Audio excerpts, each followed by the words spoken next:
So we're looking at supporting workforce professionalisation, and I'm going to talk about the strategic importance of wellbeing, of course.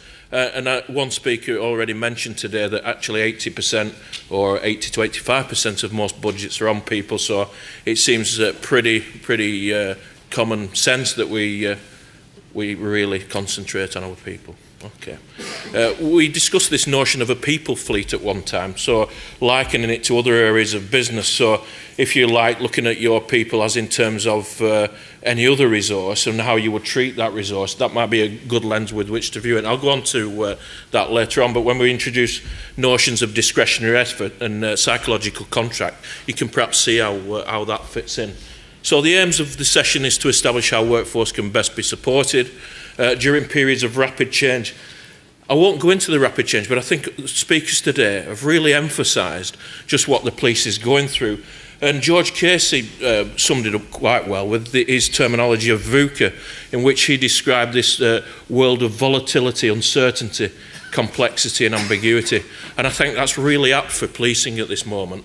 And if we look at that sort of notion of how we deal with the incoming capacity, incoming demand, if you will, and the capacity to respond to that, you can probably see how difficult things are getting for our staff and officers. And there's lots of data behind this to support some of the notions I'll go through in this short presentation. So if you take away nothing else, I would ask that you have a look at these three items if you're considering doing any sort of people planning or any sort of support for your workforce. And I'll whiz through these individually. So they are environment, leadership and resilience.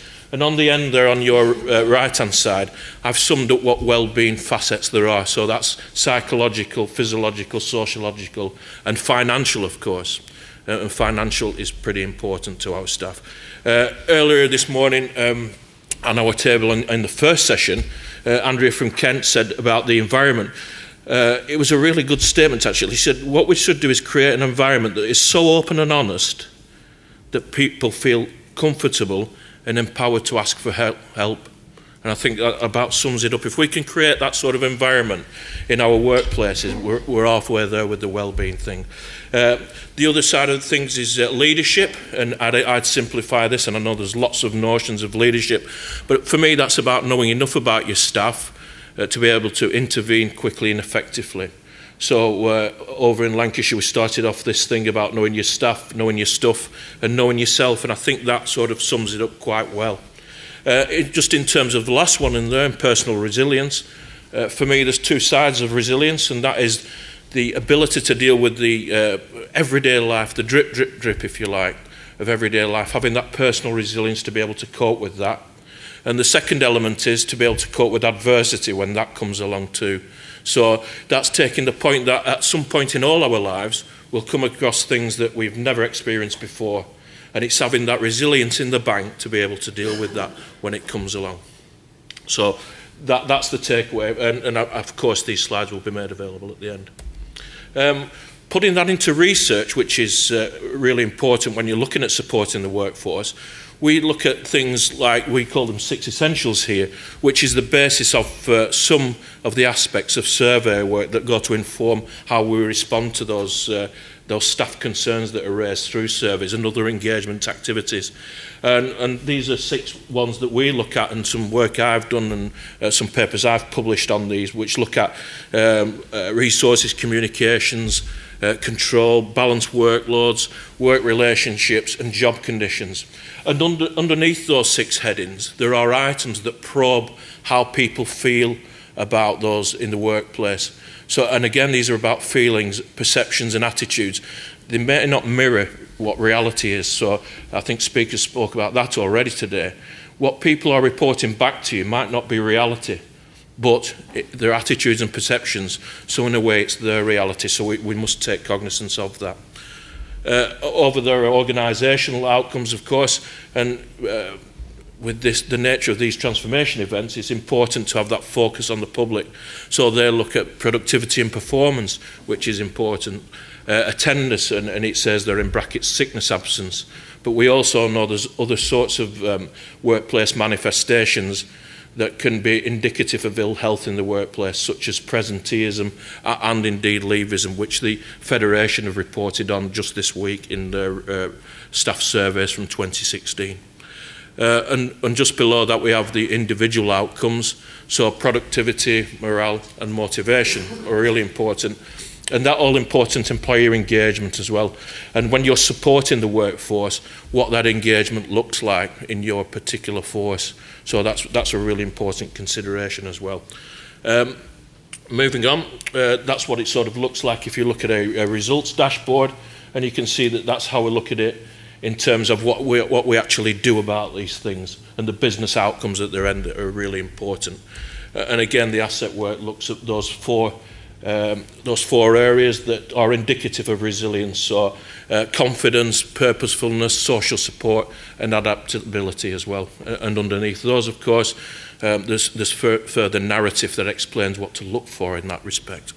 So what are we doing nationally? I think that's my 3 minutes of my first bit, hopefully speaking. What we're doing nationally, we've got the NPCC working group, and within that we've got all these people represented. So Andy Rhodes heads this up from Lancashire, the new Chief Constable of Lancashire shortly. And he's put together this working group that consists of these bodies. And what you will see that's probably different from other NPCC working groups is the inclusion of other bodies that actually have a say in the policing landscape. So at this very early stage, what we want to do is get Federation, Superintendents, the HMIC, Chaplains Association, Unison, and the APCC involved at these very early stages when we're looking at wellbeing strategies to go forward, because it's important to make sure they all cohere right at the beginning as we go on the journey. And it's under the workforce, and I think Claire Davis has been mentioned already today, who heads up the workforce and futures aspects. Ethics and integrity is Mr. Spittle up at Cleveland, and Mr. York heads up the leadership aspects of that.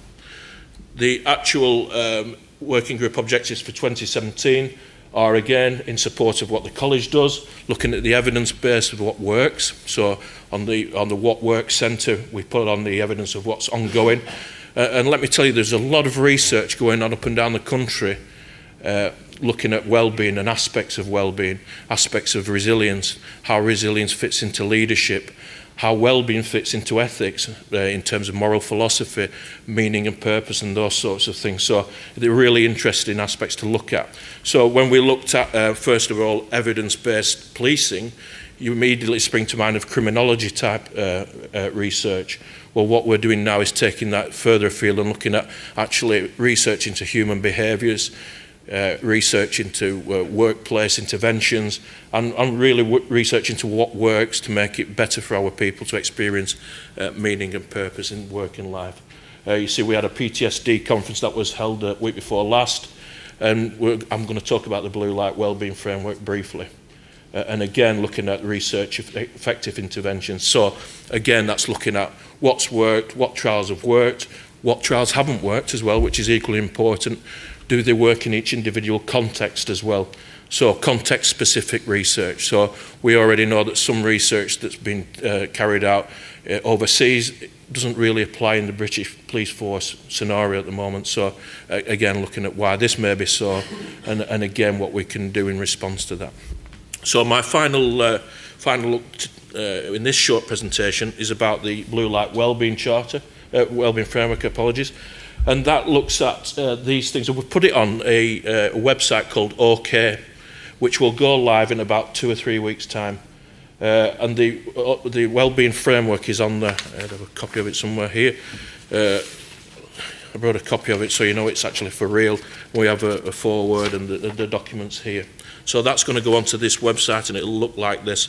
And behind these pages we'll have all the aspects of the framework, which include these items here. So we've got leadership, absence management, what it takes to create the environment, things I just talked about before, mental health, protecting the workforce, and personal resilience.